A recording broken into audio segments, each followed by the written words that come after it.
Hello guys, welcome back to aero station की नई series arrow world में आपका सभी का एक बार फिर से स्वागत है।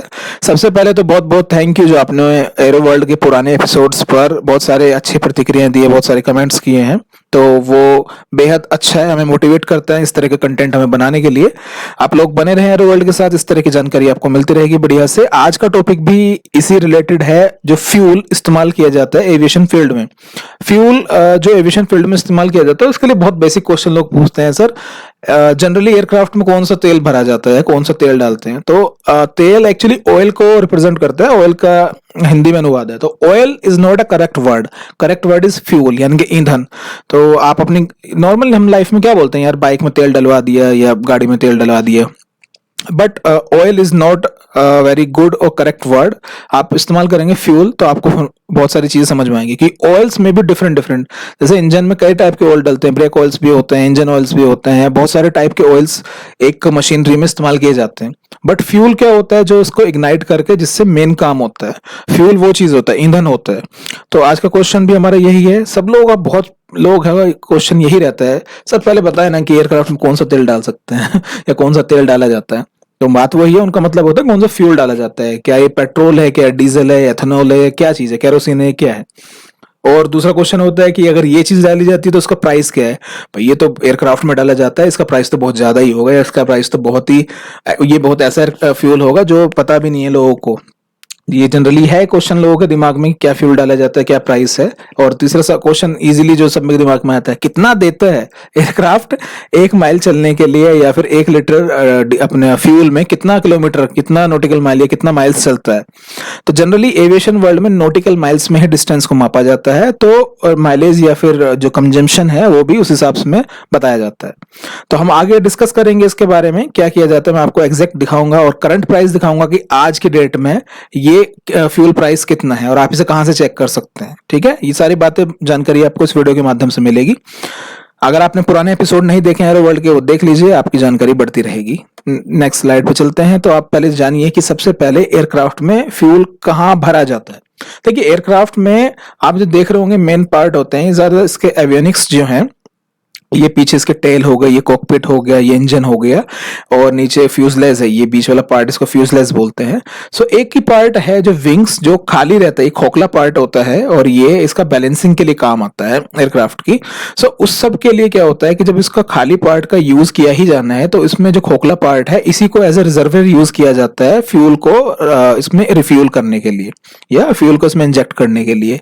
तो जनरली लगभग सारे एयरक्राफ्ट में ऐसे ही है। एक दो एयरक्राफ्ट आप समझ सकते हैं क्योंकि वो आउट ऑफ द बॉक्स हो सकते हैं, वो कुछ ट्रायल बेसिस पे हो सकते हैं, but in general cases all the aircraft has the fuel reservoir in their wings only.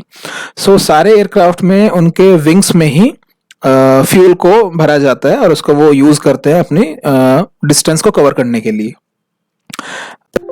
इस पिक्चर को देखिए, इसमें आप देख पा रहे होंगे एक फ्यूल टैंक है, और फ्यूल टैंक एक्चुअली एक बाउजर है। ये एक गाड़ी है जिसमें फ्यूल टैंक भी है इसके साथ, और वो आई है एयरक्राफ्ट के पास। उसमें क्या होता है, कनेक्शन किया गया है जिससे इसके विंग्स के साथ कनेक्शन है, और इसमें रिफ्यूलिंग की जाती है इस टाइप से। और एक आप और केबल देख रहे होंगे, वो अर्थिंग केबल होता है। एक्चुअली होता क्या, अर्थिंग केबल किस लिए यूज किया जाता है, हवाई जब इतने सारे हवा के एटमॉस्फेयर की लेयर्स में जाता है तो उस पर बहुत सारे आयंस यानी कि इलेक्ट्रॉन्स उसमें जमा हो जाते हैं, जिसकी वजह से उस पर स्टैटिक चार्ज जमा हो जाता है। उस स्टैटिक चार्ज की वजह से स्पार्क होने का खतरा रहता है।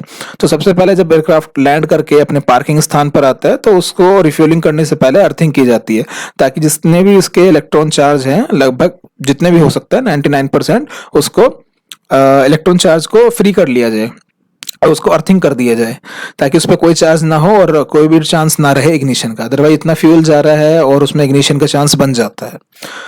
नेक्स्ट अगर देखें तो मैंने एक पोज लिया है, इसमें एचपी का एक जो एचपी भारत सरकार की कंपनी है, HPCL, तो उसका ही एक ब्रांच है HP एविएशन। वो यहाँ स्पाइस जेट के जो एयरक्राफ्ट है, लगभग बोइंग 738 टाइप का जहाज दिख रहा है, उसमें रिफ्यूलिंग कर रही है। अब यहाँ पर उन्होंने कनेक्ट किया है, तो आप यहाँ सब देख पा रहे होंगे, एक लैडर लगी है, यानी कि एक पर्सन लैडर पे खड़ा होगा। उसने इसकी जो ये वायर आ रही है, मतलब जिसमें फ्यूल आ रहा है, पाइप आ रहा है, उसकी नोजल को कनेक्ट किया है विंग्स के साथ, ताकि इसमें काम किया जा सके हवाई जहाज में फ्यूल को भरने का। बट आप एक चीज और नोटिस कर पा रहे होंगे, यहाँ पर ये एंटी ग्रेविटी काम चलता है। इस तरीके से जो ये एक ट्रक है जिसमें माउंट किया गया है ये रिजर्वियर। इसमें इनका ईंधन है, एचपी ईंधन है जो हवाई जहाज में भरा जाना है। वो ईंधन इस पाइप के थ्रू, यहाँ नोजल इसकी कनेक्ट है विंग्स में और उसमें ईंधन को भरा जा रहा है। और यहाँ पर ये देख पा रहे होंगे, यहाँ पर एक मशीन भी होती है जो पावर पंप करने के लिए होती है, मतलब पंपिंग मशीन है। जिस तरह से, क्योंकि एंटी ग्रेविटी काम कर रहा है, तो यहाँ से फ्यूल गया, इस वजह से फ्यूल आया इसमें और यहाँ से इसने ऊपर चढ़ा दिया। अदरवाइज फ्यूल ऊपर कैसे जाएगा इतना, और कई हजार लीटर्स एक साथ फ्यूल रिफिल किया जाता है। हम आगे बताएंगे ऐसा क्यों। और ये देख पा रहे होंगे आप यहाँ पर कि जो एचपी का एविएशन का है, ये यहाँ से इसे कनेक्ट किया गया है ताकि रिफिलिंग हो सके। अगर आप नेक्स्ट देखें तो यहाँ पर आप देख पा रहे होंगे कि यहाँ पर एक ग्राउंड में एक होल है और वहां एक हाइड्रेंट है। उस हाइड्रेंट में क्या एक्चुअली नीचे रिजर्व बना रखा है, रिजर्वियर बना रखा है इन्होंने फ्यूल का। अब ये जो इनकी मशीन है, ये जो इनका जो गाड़ी है, उस पर कोई बाउजर नहीं है, उस पर कोई फ्यूल का रिजर्वियर नहीं है, यानी कि ये केवल मशीन पावर पंप के लिए काम कर रही है। फ्यूल अंदर स्टोर है ग्राउंड में एक हाइड्रेंट कनेक्टेड है, हाइड्रेंट से इसको कनेक्ट किया। यहाँ केवल मशीन लगी है पंप करने के लिए। ये जमीन से खींचेगी और ऊपर पाइप के माध्यम से, ये देखो नोजल कनेक्ट है इसकी, और ये विंग्स में तेल यानी कि फ्यूल भर देगी। तो इस टाइप से किया जाता है। यहाँ आप और क्लीन देख पा रहे होंगे, ये ग्राउंड में एक होल बनाया हुआ है क्योंकि नीचे रिजर्व है, यहाँ पर फ्यूल स्टोर है और वहां से हाइड्रेंट को कनेक्ट किया गया है मशीन के माध्यम से। मशीन पे कोई भी बाउजर नहीं है, इसने जमीन से फ्यूल निकाला क्योंकि ऑलरेडी रिजर्व करके वहां रखा हुआ था, और मशीन ने पाइप के थ्रू, ये देख पा रहे होंगे, ये पाइप के थ्रू यहाँ पर इसकी विंग्स में जो रिजर्वियर है वहां पर रिफ्यूलिंग कर दी है। तो इस टाइप की मशीन है, ये एंटी ग्रेविटी के लूप में काम कर रही है क्योंकि यहाँ पर केवल पंपिंग मशीन है। ये आप देख पा रहे होंगे कि कुछ जैसे छोटे जहाज हुए है ना, ये पिस्टन इंजन जहाज होते हैं, छोटे जहाज होते हैं। जैसे अपनी बाइक में, स्कूटी में, कार में तेल डलवाते हैं, लगभग उस टाइप का नोजल लिया इन्होंने और ये ऊपर से आके फिलिंग कर रहे हैं। ये एंटी ग्रेविटी काम नहीं कर सकते क्योंकि इसमें इतना पावर नहीं होती कि ये नीचे से लगा के ऊपर पेट्रोल को पंप किया जा सके, तो एंटी ग्रेविटी काम नहीं किया जाता। इसमें जो नॉर्मल प्रेशर आ रहा है पाइप का, जो लिक्विड का, जो फ्यूल का, उसको ही ऊपर से करके इन्होंने रिफिल कर दिया अपना एयरक्राफ्ट का। और यहाँ पर भी देख रहे होंगे ये छोटा जहाज है और ये भी अपनी विंग्स में ही फ्यूल भर रहा है। यहाँ पर इसने यहाँ पर एक पैड टाइप का यूज किया है ताकि अगर फ्यूल स्प्लेज हो जाए तो ये जो सोक है, मतलब ये जो कपड़ा है, ये जो एक उसको सोक कर ले। नेक्स्ट अगर देखे होंगे तो एक और टाइप की रिफ्यूलिंग होती है जिसे एआर कहते हैं, एयर टू एयर रिफ्यूलिंग। इसमें क्या देख पा रहे होंगे कि जहाज है, ये केवल रिफ्यूलिंग का जहाज है, इसमें केवल फ्यूल है और वो इस पर्पज से उड़ता है कि हवा में दूसरे एयरक्राफ्ट को रिफ्यूलिंग कर दे। ये जनरली ऐसा एयरक्राफ्ट हैं, या ये प्रोसेस जनरली जो एयरफोर्स है या फिर जो आर्म्ड फोर्सेस होते हैं केवल वो यूज करते हैं। सिविलियन एयरक्राफ्ट इस तरह से यूज नहीं करते रिफ्यूलिंग को, वो ग्राउंड पर ही आते रिफ्यूलिंग के लिए, क्योंकि इसके लिए बहुत सारा स्किल चाहिए और पैसेंजर्स की लाइफ को खतरे में नहीं डाला जा सकता। और ये तो स्किल्ड पायलट होते हैं, इनका काम यही होता है इस टाइप के ऑपरेशंस को करने के लिए, और इसलिए इनको हवा में रिफ्यूलिंग करना पड़ता है क्योंकि कई घंटे तक ये सर्विलांस करते रहते हैं, तो उनको ग्राउंड पे नीचे उतारना पॉसिबल नहीं है, इसलिए उनको हवा में ही रिफ्यूल कर दिया जाता है। ये आएंगे और इस तरह आके कनेक्ट करेंगे और रिफ्यूलिंग इस तरह से हो जाएगी। ये आएंगे, इस तरह से कनेक्ट करेंगे और रिफ्यूलिंग इसमें हो जाएगी। अगर आप मेन क्वेश्चन फिर वहीं पर कि एयरक्राफ्ट में फ्यूल कौन सा डाला जाता है, कौन सा एयरक्राफ्ट में यूज किया जाता है, तो अगर आप कॉमन क्वेश्चन कोई पूछता है आपसे तो आप उसको क्लियरली बोल सकते हैं जी एटीएफ, एविएशन टर्बाइन फ्यूल। या अगर कॉमन कहेंगे तो समझ जाएगा कि आपको जानकारी है एविएशन फील्ड के बारे में, और इसमें एटीएफ आप हम बताएंगे एटीएफ क्या होता है और क्या और कौन कौन से फ्यूल इस्तेमाल किए जाते हैं। But F is most common है ना, जैसे हम अपनी कारों में या उसमें डालते हैं, अपना कार में, गाड़ी में, स्कूटी में, तो वहां हम यूज करते हैं पेट्रोल, डीजल जनरली। तो यहाँ पर जो एयरक्राफ्ट है ये डिपेंड करता है कि कौन कौन से टाइप के इंजन है उसमें एयरक्राफ्ट में, तो उस इंजन के वजह से फ्यूल चेंज किया जा सकता है। अगर इंजन डीजल इंजन है तो डीजल डालते हैं गाड़ी में, अगर गाड़ी में हमारी पेट्रोल इंजन है तो वहाँ पेट्रोल डालते हैं। इस तरह से वहां पर इंजन कौन सा है उस पर डिपेंड करेगा। तो एक एविएशन टर्बाइन फ्यूल है जो जेट फ्यूल भी जिसे कहा जाता है, और इसी की शॉर्ट फॉर्म है एवटर। एवी यहां से लिया एविएशन का और टर्बाइन का TUR ले लिया, तो इसको एवटर भी बोल देते हैं। तो ये जेट फ्यूल जब लिखा है तो आप समझ पा रहे होंगे जो भी जेट इंजन एयरक्राफ्ट होंगे उसमें ये फ्यूल डाला जाता है। ये वर्ल्ड वाइड कॉमन है। ये आप समझ लीजिए जेट ए और जेट A1 क्या चीज है, ये वेरिएंट है। जैसे आप पेट्रोल पंप पे जाएंगे तो आपको वहाँ पेट्रोल मिलेगा नॉर्मल नॉर्मल पेट्रोल भी होता है, एक पेट्रोल प्रीमियम पेट्रोल भी होता है, सुपर पेट्रोलियम भी होता है। तो टाइप कई सारे टाइप के पेट्रोल मिलते हैं ना आपको, तो उस टाइप से आप समझ लीजिए कई सारे वेरिएंट है। ये जेट ए जो एविएशन ये भी ये टीएफ ये एक जेट है जो जनरली यूएस में यूज करते हैं, और world wide rest of the world again ये जेट A1 यूज किया जाता है। इस तरह जेट भी होता है TS1, जैसे ये रशिया में मोस्टली यूज करते हैं, रशिया का स्टैंडर्ड है ये TS1।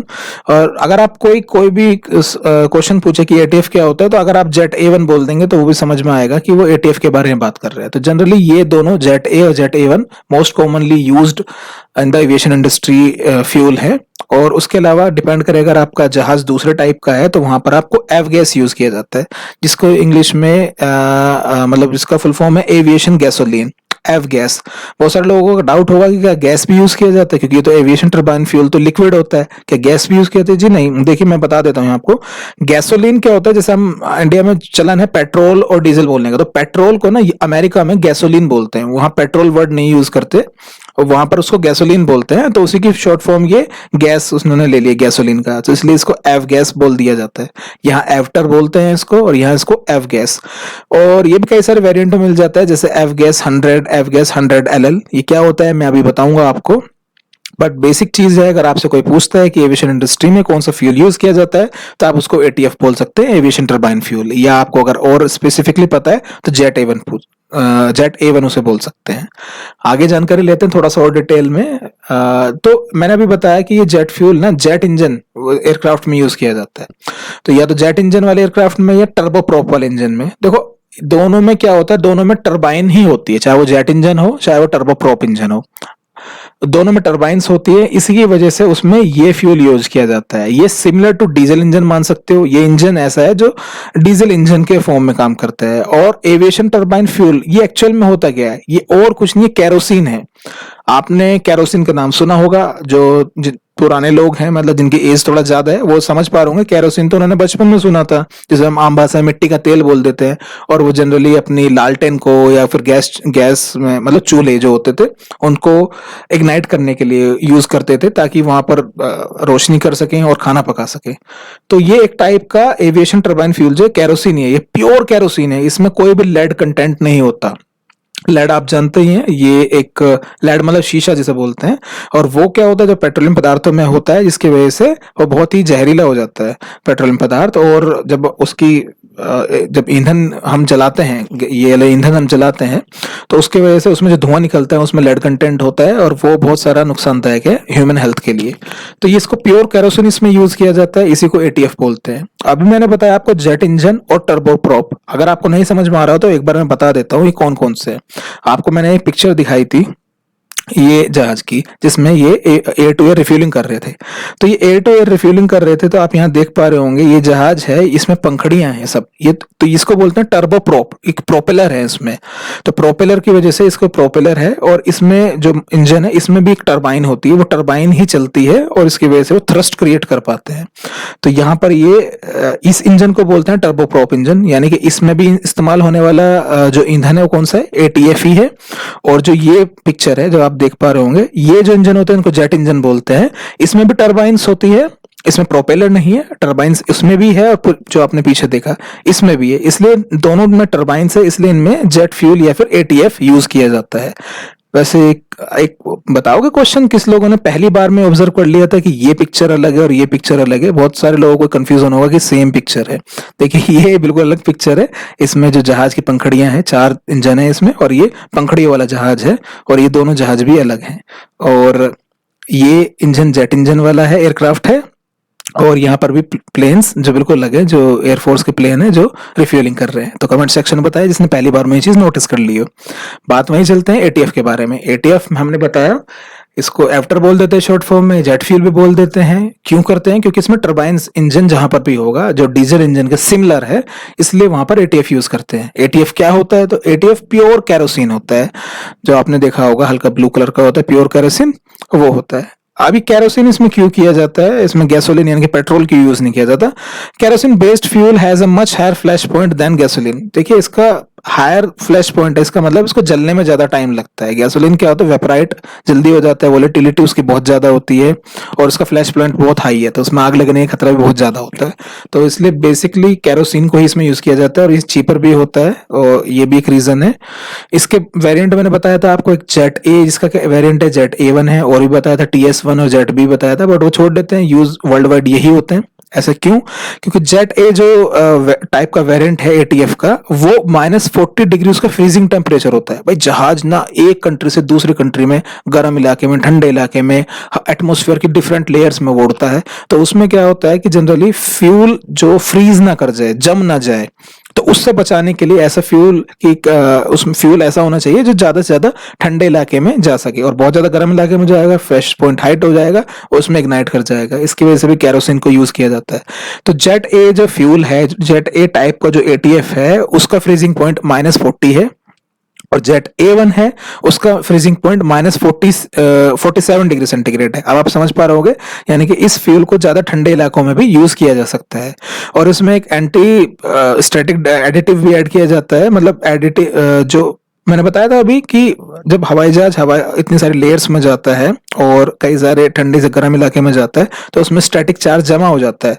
तो उस स्टैटिक चार्ज को दूर करने के लिए क्या किया जाता है, उसकी अर्थिंग की जाती है। बट वो जब हवा में होता है तब भी उसमें स्टैटिक चार्ज रहता है, तो उससे बचाने के लिए क्या किया जाता है, यहाँ मैंने पिक्चर में दिखाया था, अर्थिंग करते हैं इसकी, ताकि स्टैटिक चार्ज यानी कि जो भी आयंस इसके आगे पीछे सब अटैच हो गए हैं उसको ग्राउंड करके जीरो कर दिया जाए, चार्ज उसका जीरो कर दिया जाए।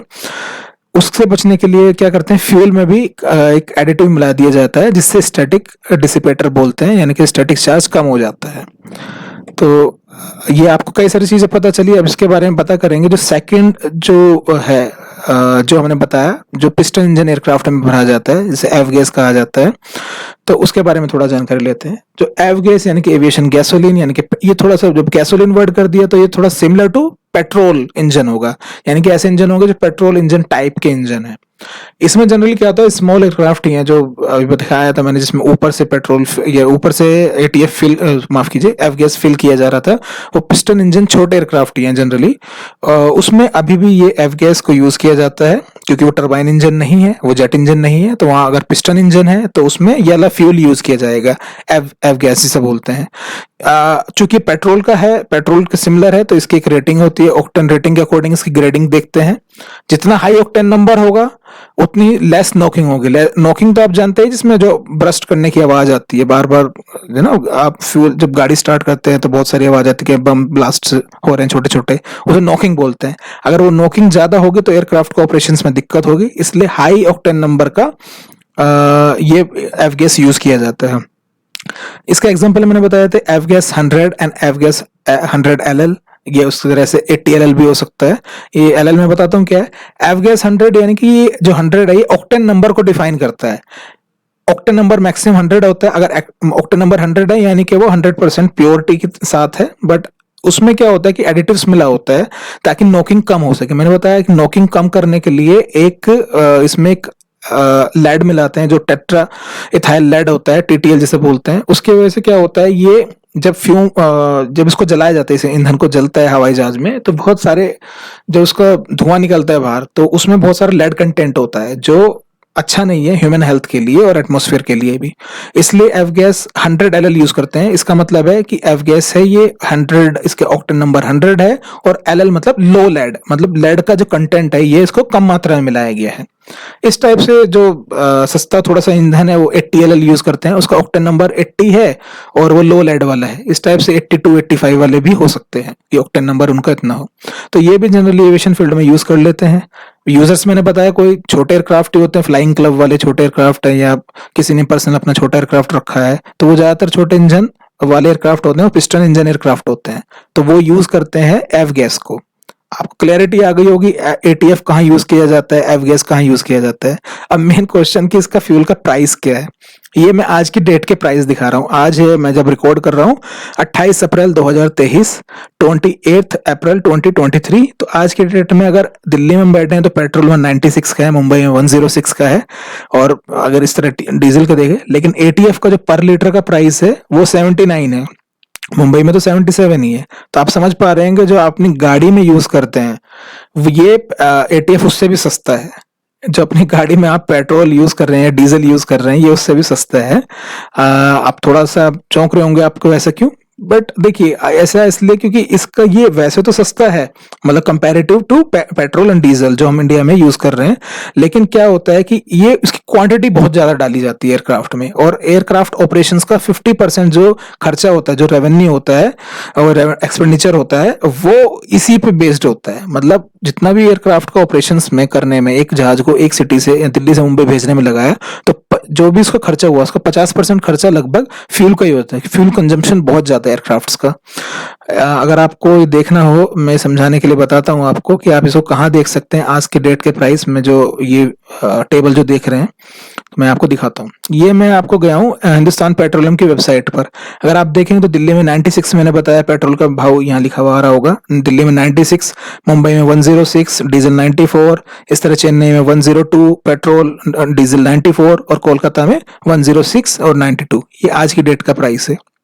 अगर हम एचपी वेबसाइट पे जाएं और हम चेक करें कि आज के डेट में जो एटीएफ है उसका प्राइस क्या है, तो एचपी एविएशन की वेबसाइट पे जाते हैं और यहाँ पर आप देख सकते हैं जेट A1 फ्यूल प्राइस। अगर हम इस पेज पे जाएं तो हमें आज की डेट का, करंट डेट का पता चल जाएगा। हम डोमेस्टिक देखते हैं क्योंकि रुपए में दिखाएगा, इंटरनेशनल भी देखेंगे तो वो डॉलर में दिखाएगा, प्राइस सेम ही है। हम लेकिन रुपीज में कन्वर्ट करना नहीं होगा हमें, तो हम रुपीज वाला ही देख लेते हैं। अगर हम यहाँ देखें तो आज के डेट में थोड़ा लोड हो रहा है। आज की डेट है 28/4/2023।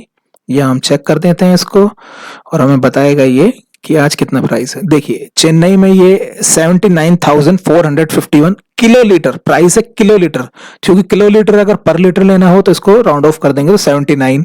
कोलकाता में 84, मुंबई में 77, दिल्ली में जो ओल्ड दिल्ली टर्मिनल है वो 79 है, और जो न्यू टर्मिनल है 73 T3 वहां पर है 78। यही टेबल मैंने आपको अपने यहाँ दिखाया था। तो दिल्ली में ये 79, चेन्नई में 79 और मुंबई में 77, 84। आप दोबारा एक बार देख सकते हैं, दिल्ली में 79, चेन्नई में 79, मुंबई में 77 और यहाँ 84। तो यहाँ किलो लीटर के प्राइस है, क्योंकि उसके कंजम्पशन बहुत ज्यादा है तो किलो लीटर में ही बेचा जाता है।